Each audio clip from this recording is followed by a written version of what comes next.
Une directrice raciste avait appelé la police sur une cliente noire, puis avait amèrement regretté son acte en découvrant qu'elle était procureure. Imaginez la scène. Une femme noire, élégamment vêtue, était entrée dans une agence bancaire pour réaliser une opération tout à fait ordinaire, encaisser un chèque. En quelques minutes, elle s'était retrouvée entourée de policiers, traitée comme une criminelle et humiliée devant des dizaines de personnes. Ce qu'elle ignorait, c'était que cette journée allait non seulement bouleverser sa vie, mais aussi dénoncer les pratiques discriminatoires systématiques d'une des plus grandes institutions bancaires des États-Unis. Voici l'histoire de Rachel Adams, une procureure qui avait transformé un moment d'humiliation profonde en une lutte pour la justice qui allait résonner à travers le pays. Rachel n'était pas une personne ordinaire. En tant que procureure, elle avait consacré sa vie à la lutte pour la justice, mettant des criminels dangereux derrière les barreaux et défendant les droits des citoyens. Sa réputation était irréprochable et son engagement envers la loi indiscutable. Ce jeudi matin-là, elle venait de remporter un procès important et avait reçu un chèque conséquent dans le cadre d'un accord. C'était son droit, sa récompense. Mais ce qui aurait dû être une simple visite à la banque allait se transformer en un cauchemar révélant le côté le plus sombre des préjugés institutionnels. Si vous avez déjà subi une forme de discrimination ou si vous connaissez quelqu'un qui en a été victime, vous comprendrez pourquoi cette histoire mérite d'être racontée. Et si vous vous demandez comment une situation apparemment simple a pu se transformer en un cas de discrimination aussi grave, continuez à écouter, car ce qui va suivre risque de vous choquer. Rachel était entrée à la Bank of America à 13h45 pendant sa pause déjeuner. Elle portait un tailleur bleu marine impeccable, un porte-documents en cuir, et affichait l'assurance qui avait fait d'elle l'une des procureurs les plus respectées de la ville.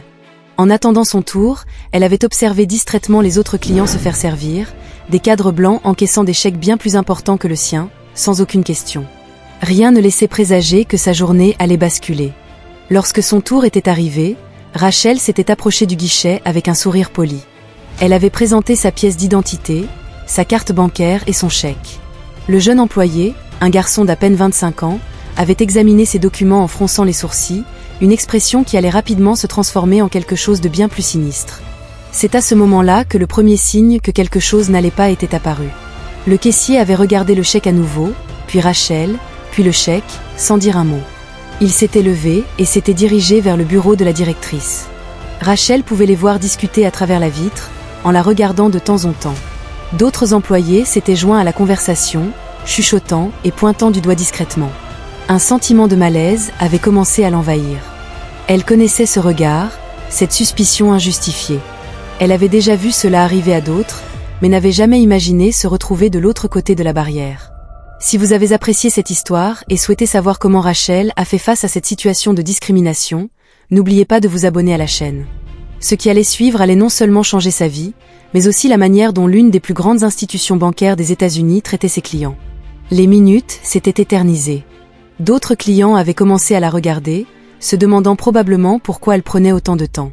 Rachel gardait son sang-froid, mais à l'intérieur, son cœur battait de plus en plus vite. Elle savait que quelque chose n'allait pas et son intuition de procureur l'alertait déjà que cette situation était sur le point de dégénérer. Finalement, après ce qui semblait être une éternité, la directrice, Stephen Harper, était sortie de son bureau. Son visage affichait un sourire artificiel, mais ses yeux trahissaient une hostilité à peine dissimulée. Il s'était approché du guichet où Rachel attendait, accompagné de deux autres employés qui se positionnaient stratégiquement à quelques pas derrière lui. « Madame, nous avons quelques préoccupations concernant ce chèque », avait-il commencé, en insistant sur le mot « préoccupation », d'une manière qui faisait bouillir le sang de Rachel. « Pourriez-vous nous expliquer comment vous avez obtenu un chèque de ce montant ?» Rachel gardait son calme. Des années d'expérience au tribunal lui avaient appris l'importance de la maîtrise de soi. D'une voix ferme et professionnelle, elle avait expliqué que ce chèque était le résultat d'un accord judiciaire. « Je suis procureur et je viens de conclure un procès important. » Elle avait alors ouvert son porte-documents, sorti sa carte professionnelle et une copie de la documentation du procès. Mais Stephen ne regardait même pas les documents. Ses yeux restaient fixés sur Rachel, comme s'il cherchait des signes de nervosité ou de culpabilité. « Je comprends », avait-il dit, alors qu'il ne comprenait clairement rien. « Mais vous admettrez qu'un chèque de ce montant soulève des soupçons. Nous devons suivre nos protocoles de sécurité. » La banque était maintenant pleine et Rachel pouvait sentir le regard des autres clients. Certains faisaient semblant de ne pas faire attention, tandis que d'autres observaient ouvertement, se demandant probablement quel genre de problème elle avait causé. L'humiliation commençait à s'installer, lourde comme du plomb dans son estomac. « Monsieur Harper, avait-elle commencé, en gardant sa voix sous contrôle. J'ai déjà présenté ma pièce d'identité, ma carte professionnelle et des documents supplémentaires. Je suis cliente de cette banque depuis plus de 10 ans. Que vous faut-il de plus pour vérifier la légitimité de ce chèque? Le directeur s'était éclairci la gorge, visiblement mal à l'aise face à l'éloquence et à l'attitude professionnelle de Rachel. Il était évident qu'il s'attendait à trouver quelqu'un de plus facile à intimider. « Madame, ce n'est pas si simple. Nous devons être absolument sûrs dans des cas comme celui-ci. » Des cas comme celui-ci, avait répété Rachel, sa voix prenant un ton qui ferait trembler n'importe quel criminel dans son tribunal. Pourriez-vous m'expliquer exactement de quel type de cas il s'agit? Le silence qui avait suivi était assourdissant. Les autres employés échangeaient des regards nerveux et certains clients dans la file d'attente commençaient à chuchoter entre eux. Stephen Harper ajustait sa cravate, visiblement mal à l'aise. « Madame, si vous ne pouvez pas prouver l'origine de ce chèque d'une manière qui nous satisfasse, je devrais prendre des mesures supplémentaires. » menaçait-il, sa voix se faisant plus ferme, comme s'il tentait de reprendre le contrôle de la situation. C'est à ce moment-là que Rachel avait remarqué quelque chose qui lui serrait encore plus le cœur. Un homme blanc, quelques positions derrière elle dans la file d'attente, venait de se faire servir par un autre caissier. Lui aussi encaissait un chèque. Elle pouvait voir qu'il était d'un montant similaire au sien. La procédure avait duré moins de 5 minutes, sans question, sans directrice, sans humiliation. « Monsieur Harper, » avait dit Rachel, sa voix portant le poids d'années d'expérience face à l'injustice, « j'aimerais que vous m'expliquiez pourquoi cet homme, » elle avait discrètement montré l'homme qui était en train de partir, « vient d'encaisser un chèque d'un montant similaire sans subir aucun des protocoles de sécurité que vous m'appliquez. » Le directeur, visiblement, avait les yeux qui passaient rapidement de Rachel à la sortie où l'autre client venait de passer. Pendant un moment, on aurait dit qu'il allait reculer, mais son visage s'était durci. Sans dire un mot, il s'était retourné et s'était dirigé vers son téléphone. Rachel observait, incrédule, pendant qu'il composait un numéro qu'elle connaissait très bien. Même à quelques mètres de distance, elle pouvait entendre clairement les mots qu'il prononçait. « Oui, police, nous avons un problème ici à la Bank of America. » Le monde semblait ralentir à cet instant. Rachel ressentait un mélange d'émotions, colère, incrédulité, humiliation, mais surtout une détermination farouche qui commençait à grandir en elle. En tant que procureur, elle avait vu d'innombrables cas de discrimination, mais en faire personnellement l'expérience était une chose complètement différente. Elle savait que ce qui allait se passer allait non seulement changer sa journée, mais potentiellement la vie de nombreuses autres personnes confrontées à des situations similaires. La tension dans la banque était palpable. Certains clients commençaient à partir discrètement, tandis que d'autres restaient, leur téléphone déjà en position pour enregistrer ce qui allait se passer. Rachel restait à sa place, droite et digne, se préparant mentalement à ce qui serait une bataille bien plus importante qu'un simple chèque non encaissé. Le son des sirènes déchirait l'atmosphère tendue à l'intérieur de l'agence bancaire. 2 policiers entraient par la porte principale, les mains près des étuis, les regards sérieux balayant la pièce jusqu'à trouver Rachel. Stephen Harper, le directeur, s'approchait immédiatement d'eux, gesticulant dans sa direction et parlant à voix basse. Rachel restait immobile, sa posture droite, des années d'expérience au tribunal lui donnant la force nécessaire pour affronter ce qui l'attendait. « Madame, nous devons vous demander de nous accompagner », disait le premier policier, s'approchant avec prudence, sa main planant toujours dangereusement près de son arme. « Sur quelle base légale ?» demandait Rachel, sa voix calme mais ferme. Les clients autour d'elle avaient leur téléphone pointé vers la scène, enregistrant tout. « De quel crime exactement me soupçonnez-vous » Le deuxième policier, plus jeune et visiblement plus agressif, faisait un pas en avant. « Madame, ne compliquez pas les choses. Nous avons une plainte pour tentative de fraude. » Rachel l'interrompait, sa voix portant désormais le poids de son autorité professionnelle. « Agent Thompson, » disait-elle en lisant le nom sur son uniforme, « je suis la procureure Rachel Adams. Je travaille au tribunal pénal de cette ville depuis 15 ans. Je crois que nous nous sommes déjà rencontrés lors de plusieurs audiences. » Le silence qui suivait était assourdissant. Le visage du jeune policier pâlissait visiblement en la reconnaissant. Il avait témoigné dans plusieurs affaires qu'elle avait menées. Le premier policier baissait immédiatement sa main en l'éloignant de son étui. Stephen Harper, qui assistait à la scène avec un sourire de satisfaction, semblait maintenant avoir vu un fantôme. Le docteur Adams balbutia à l'agent Thompson, « Je ne vous avais visiblement pas reconnu. » Rachel, gardant son calme, répondit, « J'aimerais que vous deux écoutiez attentivement.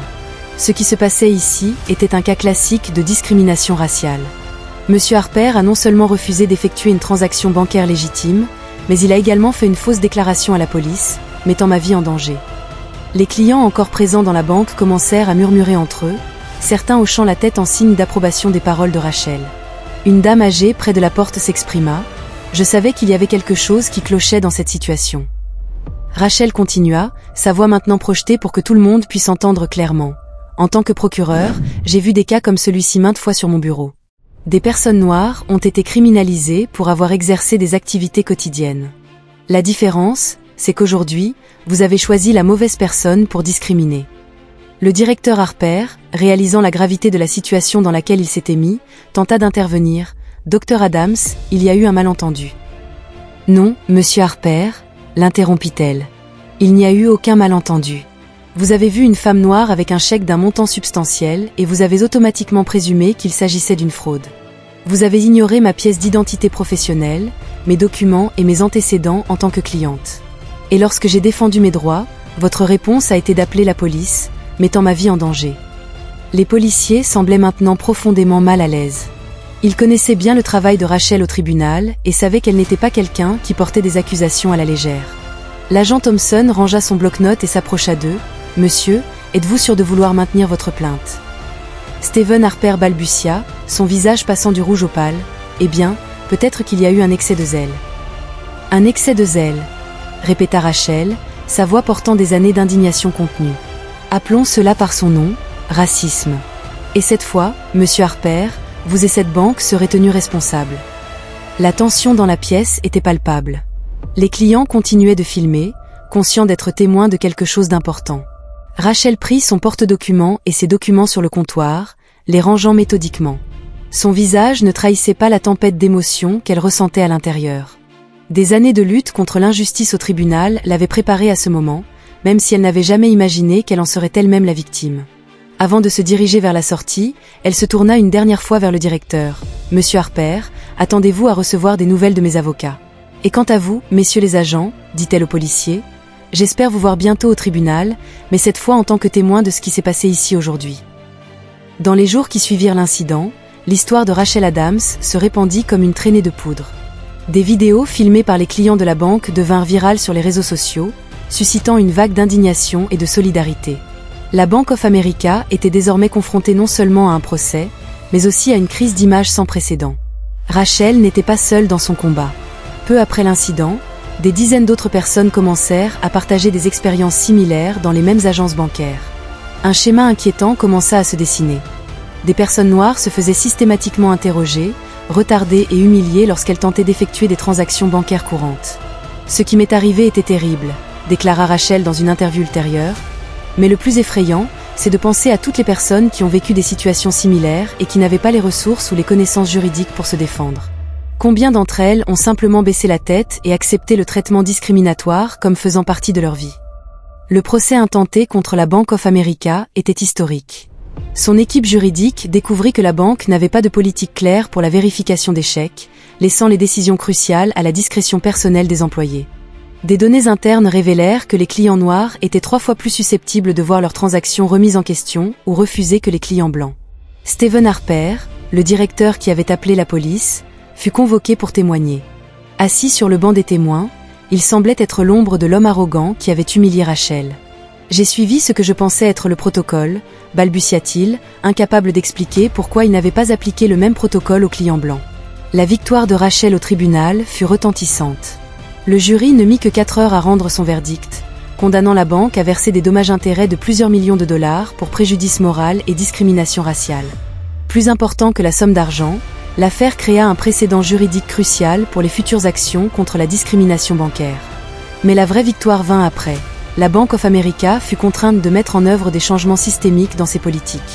Des formations anti-discrimination devinrent obligatoires pour tous les employés, des caméras de sécurité furent installées pour enregistrer l'audio afin de documenter toutes les interactions, et un comité indépendant fut créé pour surveiller et enquêter sur les allégations de discrimination. Stephen Harper fut licencié et d'autres directeurs occupant des postes similaires furent réévalués. La banque présenta des excuses publiques non seulement à Rachel, mais à tous les clients qui avaient déjà subi une discrimination dans ses agences. Cette affaire n'a jamais porté sur l'argent, déclara Rachel après sa victoire. Elle portait sur la dignité, sur le droit de chacun à être traité avec respect, quelle que soit la couleur de sa peau, sur la transformation d'un moment d'humiliation en une opportunité de changement réel. Aujourd'hui, Rachel poursuivait son travail de procureur, mais son expérience l'avait transformée en une militante encore plus dévouée contre la discrimination raciale. Elle utilisait sa plateforme pour éduquer et sensibiliser aux préjugés institutionnels, partageant souvent son histoire pour inciter les autres à se lever contre l'injustice. Parfois, l'univers choisit la bonne personne pour mener une bataille importante, réfléchit Rachel. Ce jour-là à la banque, j'aurais pu simplement m'en aller en avalant l'humiliation comme tant d'autres le font, mais quelque chose en moi m'a dit qu'il était temps de dire stop. Si mon histoire peut inciter davantage de personnes à se lever contre la discrimination, alors toute cette souffrance aura valu la peine. Cette histoire nous rappelle que le véritable changement se produit lorsque des personnes courageuses refusent d'accepter l'injustice comme une fatalité. Rachel transforma son humiliation en un mouvement pour le changement, prouvant qu'une seule voix élevée au bon moment et pour la bonne raison peut faire toute la différence. Si vous avez été touché par cette histoire et que vous souhaitez voir plus de contenu comme celui-ci, n'oubliez pas de vous abonner à la chaîne, d'activer la cloche des notifications et de partager avec vos amis et votre famille. Ensemble, nous pouvons faire la différence dans la lutte contre les préjugés et la discrimination. N'hésitez pas à laisser un commentaire si vous avez déjà été témoin ou si vous avez vécu une situation similaire et comment vous y avez fait face. Votre histoire mérite également d'être entendue.